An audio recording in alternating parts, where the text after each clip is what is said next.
This is my 1998 Dodge 2500. Bought it back in, I'd say early January. It's having really bad blow by, so we checked everything out. Had a blown turbo, didn't get rid of the blow by all the way. So we checked the cylinders, had split cylinders.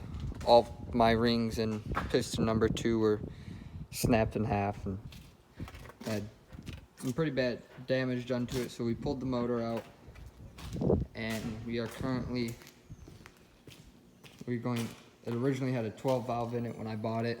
We are putting this 24 valve in it. I've got the head pulled off, the front housing for the most part.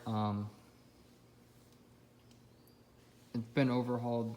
There's been some work done to this motor. It's not brought to my attention what all has been done to it, but this is the new motor that's going to be going in there as I slowly build up the money for it.